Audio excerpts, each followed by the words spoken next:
Hey guys, how's it going? Sorry, give me 1 second because here we go. Now we're cooking. Okay. What's up, guys? Happy Thursday. I hope you're having a great day. I am using the new Facebook Live producer, which is totally new for me. So forgive me if I am like looking really weird because basically I'm trying to figure out this whole thing. Also, I'm not totally sure how to see comments. So I'm so sorry if you add a comment or if like anyone is here right now, um, because I can't see who's here. I'm so sorry. I gotta figure this out. So this is very confusing. Okay, I see that Sandra's here. Hi, how's it going? Guys, shoot me a like or a love sign to let me know you're here because I literally cannot see any comments right now. And if you do leave a comment, I will come back after the live and respond to your comments because I don't know how to use this thing yet. Anyway, let me turn off. So like we just got a new like robot vacuum cleaner. This is crazy talk, but it like started cleaning the floor. Oh, yay. Okay. Hi Sandra, I see your comment. Thank you so much. Okay. Um so I'm trying to figure out. Okay. Okay. So we turned off the robot vacuum cleaner. Things are going crazy here. So now we can actually get started. Thank you guys so much for being here. Today we're making what you guys requested, which was a really easy Easter treat. And this is something that I thought would be so cute for the kids to help with. My kids are right now in quiet time, which is what we have after lunch. And but actually, usually they always know when I'm doing a video, so they always come downstairs. So anyway, they may make an appearance. Let's see. But the first thing to make for these easy Easter dirt cakes is going to be the chocolate pudding. Now, obviously, if you have store-bought chocolate pudding, you could totally use that.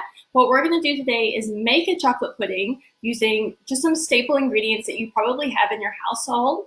And then this is also going to be a sugar-free pudding. We're going to use my favorite sweetener, which is this monk fruit sweetener. As we've talked about before, this is a 0-calorie sweetener. It also doesn't raise your blood sugar levels. It keeps them really consistent. So that's a really great option too, because as we all know, during Easter, kids are having all of the sweets. And if we can like kind of control that a little bit, I feel like that's better for everyone. So I'm going to do this in this skillet that I have. It's just an electric skillet. But by all means, it's better to do it on the stove in a pot, just that my stove's over there and you can't really see anything when I cook over there. So we're going to do it in the skillet. And what we're going to do is add in 2 cups of milk. So this is 2 cups of whole milk because that's what I have. If you had 2%, if you had 1% or fat-free, you could absolutely use that as well. And then we're going to add in the thickening agent, which is going to be cornstarch. So I just have typical cornstarch, and we're going to do 2 tablespoons of that. And that's going to make this a nice and thick pudding. I think that sometimes we think it's easier to make pudding using like one of the boxes, but this is such an easy recipe, guys, that I think you'll probably end up doing this one anyway because it's just foolproof. Let's see. Okay, so let me try to turn off the vacuum cleaner again because apparently it decided to turn on. Okay, I don't know how to stop it. Okay, hopefully that will stop it now. It won't be so noisy. Now, since it's a chocolate pudding, we are going to add some cocoa powder. So this is just typical cocoa powder, not the dark stuff, just like the typical Nestle or, I often use the Hershey's brand. We're going to do 2 tablespoons of that. And also another thing to note is this skillet is not on at all. So this is with no heat underneath the skillet. And then the last thing is the sweetener. So we are using monk fruit sweetener. If you just had regular sugar, you could absolutely use that. I'm going to use 3 tablespoons here. And that's literally it for the chocolate pudding. Now what we're going to do, once again, before we turn on the skillet, is we're going to grab our whisk, and we're just going to whisk everything together. So the reason why we're doing this now before we turn the heat on is because we want everything to be really well combined before we heat it up. Because when we heat it up, that's when it's going to really thicken up and create that pudding consistency. So we want to try to make sure, especially the cornstarch, is mixed in really well. Okay, so that looks pretty good. And we're going to continue to mix it up as we turn the heat on. Okay, so now, because this is a skillet, I'm turning it on to just like 250 degrees, so maybe like a medium-low heat. And we're gonna whisk this, continue to whisk until the cocoa powder is really more incorporated into the milk, because basically what we're gonna see as we heat up the milk, that's when the cocoa powder is going to really dissolve into it. It doesn't dissolve very well while it's still cold. So we are going to just keep whisking, and we're going to let this come up a little bit more in temperature, and we're just going to just very infrequently whisk it to make sure it doesn't develop any lumps. It's going to be on a pretty low heat, so medium to medium low. Oh, hi, Chris! Oh my gosh, you made it! Okay, so what I have here in this skillet, I'm not sure when you came in, but just to recap, we have 2 cups of milk. You could use any milk you like. I wanted to add 2. I've done this with coconut milk, and it works really well, and that's the coconut milk from the can. I have not tried it with almond milk, but I'm not sure if that would work, so definitely let me know if you guys give that a try. But I'm just using whole milk because that's what my kids have. And we also added 2 tablespoons of cornstarch. We have 2 tablespoons of cocoa powder, and I added 3 tablespoons of monk fruit sweetener. You could obviously add whichever sweetener you have at home. And I'm just mixing it together off the heat first. When it's all mixed in, especially the cornstarch, that's when I'm turning on the heat to the skillet, or you would be doing it on a pot on the stove. And then it's gradually just getting worked in to the milk. And from here, this is tough for you guys to see, but right now, the majority of the cocoa powder is, oh, hey, Randy, thank you so much for joining us. No problem being late. I was basically trying to figure out how Facebook Live worked because this new producer is very confusing. Anyway, so this is warming up really nicely. And while it continues to cook and dissolve, there's just a few little specks of cocoa powder that haven't yet dissolved. So we're gonna let that work. And I'm going to take the whisk out because I don't want to burn my hand when I have to whisk it again. We're going to talk about toppings, and this is where really the fun part comes in. So if you have older kids, they could probably help with some of the whisking. I don't have older kids, I have younger kids, and really the topping is where it's at. So usually on these dirt cakes, we put like a little bit of crumbled up cookies on top. So if you have cookies, by all means, just put them in a little Ziploc bag and then crush them up. And that would be an awesome topping to look like the topsoil of the dirt, which I think is really cute. Or you can do this. And this is just some homemade, I mean, it sounds weird, but it's just homemade cookie crumbs that's actually not made out of cookies. So I have the recipe in front of me. So it's basically a higher protein version of cookie crumbs. And so this is a 1/4 cup of coconut flour, a scoop of chocolate protein powder, 2 tablespoons of stevia, 2 tablespoons of almond butter or peanut butter, whichever you may have on hand, and a tablespoon of a liquid sweetener. And then you just mix it all together until you get a crumb consistency. And so that's just a really fun way, a different way of adding more protein to this particular dessert. But also you don't need to necessarily go out and get cookies. So, I give this a stir. So this is going well. I'm actually going to turn down the heat a little bit because it's getting a little bit too hot too quickly. So that's looking really good. It's already getting pretty thick. So, this is looking so good. I'm so excited for this. Okay. So it's looking really thick. I wish that, okay, one thing, guys, I wanted to let you know is I'm actually working on getting a way to do multiple cameras on these lives so that you can actually have a viewpoint where you can see what it is that I'm making. I'm so excited about that, but I have to do a little bit of testing. And then Randy said you have all the ingredients. Yay! Okay, awesome. I'm super excited. So we've talked about one topping, which is our little faux cookie crumbs. If you have cookies, do it by all means. If you don't have cookies, it's not the end of the world. We can find other toppings, and we're going to talk about some different substitutions for cookies or for other toppings as well. So the next one is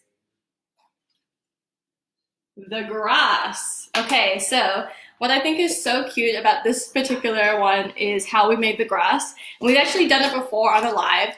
So what I have in here is just some coconut flakes. These are unsweetened from my local grocery store. They're the big thick flakes. Let me get out a few of them for you so that you can kind of see. They're the pretty thick ones. You don't have to use the really thick ones. You could use the thinner ones. But can you see they're just like, oops, I dropped one. There you go. So we're gonna put a few of them, or probably like a half of a cup, into this bag. And oh, I need to give that pudding a stir because it's looking good. There we go. You do want to make sure that you stir this so that it doesn't develop, hi, I'm right here, doesn't develop a skin on top and it doesn't burn on the bottom. So definitely recommend a lower heat here. And then just keep an eye on it and just stir it every once in a while.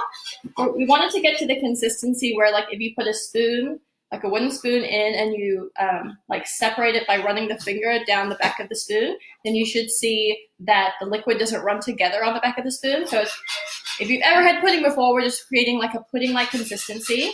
And then also note that it will thicken as it continues to cool. So that's something else to remember. Okay, my mouth is literally watering, you guys. Like, literally, I have not eaten much for lunch today, so I'm very hungry. Okay, so once again, in this bag, we have some of those coconut shreds or flakes, and we're just gonna add a little bit of green food coloring to it to give it that green color, which is so cute, for the little grass blades that we're gonna put on top of our dirt cakes. So I just added literally a drop of this green food coloring, and then we're gonna close it up and just massage it into the coconut.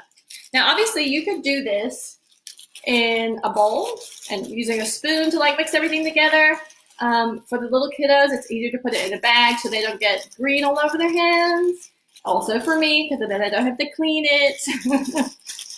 But yeah, so you literally just mix it together as well as you can. I'm going to turn this down just a bit more because it is looking really good. Awesome. Okay. I think this is almost done, you guys. It's going to be so good. Okay. Getting there. We're very, very close to being done. So this is the grass. Oh, let me show you the side so you can actually see it. And it's just mixed in pretty well into the coconut. If I had a bit more time, I would maybe massage it a little bit more, but you get the idea. See how easy that is? And then the last thing, I have to get the last thing, which is so cute. Actually, this is the second to last thing, out of the freezer. So wait right there. I will be right back. Hold on.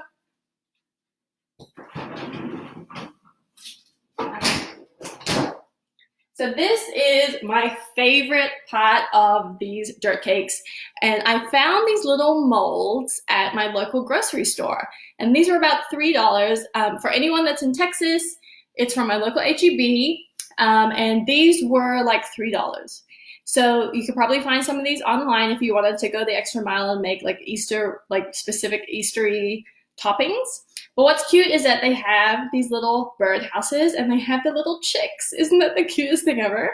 So all that I did was I filled them up with some candy melts. Now, if you don't know what they are, candy melts are basically just colored candies. These are from, like, if you go to Hobby Lobby or Michael's, you'll get them. They're just like these little wafers that you melt in the microwave, and you can get them in any color. So I had yellow, and I also have white. And what you do is you just melt it down in the microwave for like 15 to 30 seconds, give it a stir, and keep doing that. So heating in increments so it doesn't get burned. Then you pour it into these molds. And if you do this, just a couple of tips, because you don't want it to like have holes in it. So you want to make sure that when you fill up the little mold, tap it on the counter a few times so you get some of the bubbles out. And then also it is advisable, you can put it in the fridge or in the freezer, and preferably put it on a tray so that it's easier to transport, because once you put the whatever you're choosing to fill up the molds with into the fridge or freezer, that is going to be really, like, it's going to move around a lot like this. So if you have something solid underneath it, like a cookie tray or some other tray to help you transfer it into the fridge or freezer, that's going to make it so much easier for you and you won't spill. So learn that the hard way. So these are some just yellow candy melts that I did for extra chicks, because I have extra of these little bird houses from yesterday when I made this. So what's really cool, because it is silicone, it's really easy to unmold. And so it just really moves really well. So look, oh my gosh, you guys, look how cute that is. So I love these things. I think they're adorable. Now, you don't have to necessarily use those. Some other options are different kinds of Easter candy. So in the photo that I posted yesterday, I have like the Easter colored M&Ms, which are so cute. I love those colors. And then also you could do other things, like if you have Peeps, which are those little marshmallowy Easter candies, you could do those. You could get like the little Easter eggs candies, put them on. They would be so cute. I love the idea of just letting the kids decorate it with whatever they may want. So good. If you do not want to put candy on it, which is totally fine, other options are things like a lot of kids like fruit snacks. So I think that fruit snacks would be super cute to do on these, because it would be like a little garden. So you'd have the green grass and you have like the little fruit snack fruits on it as well. And this pudding is done, you guys. So I'm going to turn this off completely, and then I'll show you how to put it all together. So see how quick that was? Like literally we've been going for like 16 minutes. Like a few minutes of that was me trying to figure out how to work the live producer, but that's literally how long it takes. So it's super quick and easy. So let's go ahead and make one of these dirt cakes. So I've just got a glass jar, and by all means for the little kiddos. Thanks, Randy. She said it was so cute. Okay, so for the little kiddos, it's probably better to use a plastic clear cup, which I don't have. So by all means, use whatever you have. You could even just put it in a bowl. Like no one's gonna care. So we're gonna put a little bit of the pudding in, and I think I'll do like a couple of ladlefuls. I was able to make 3 servings with the one that I made yesterday, and I think it was the perfect amount. So that is the pudding in there. Now I'm going to top it with our little faux cookie crumbs, or you could use whichever cookie crumbs you have. And we're just going to do like a single layer on top. That's going to be really cute, like our little topsoil. And then the next part is the grass. We're going to use some of our green grass. Let me put that on, and then I'll show you what it looks like too. There we go. Put a little bit more, I think. There we go. So then you have the pudding, you have a little bit of the cookie crumbs, and then you have the little green coconut flakes on top. And then let me show you a couple of options here. So once again, we talked about the little bird houses. Woo. And these are the ones that I have left over from yesterday. I think they're so cute. So you can pop them on top. You could pop the little chicks that we just made. You could put the little fruit snacks. If you didn't want to do any kind of candy at all, you could absolutely just do fruit. Like you could chop up little bits of fruit and put that on. Thank you, Chris. You can even, if you didn't want to make it cutesy, by all means put whatever toppings you like on there. Like maybe it's crushed up nuts. Maybe it is chocolate chips. It really could be anything that you put on there. I think that this would be great with like fruit on top or candy on top for the kiddos. I do have extra of those M&Ms that are in the Easter colors, and I think that those Easter colors are just so cute.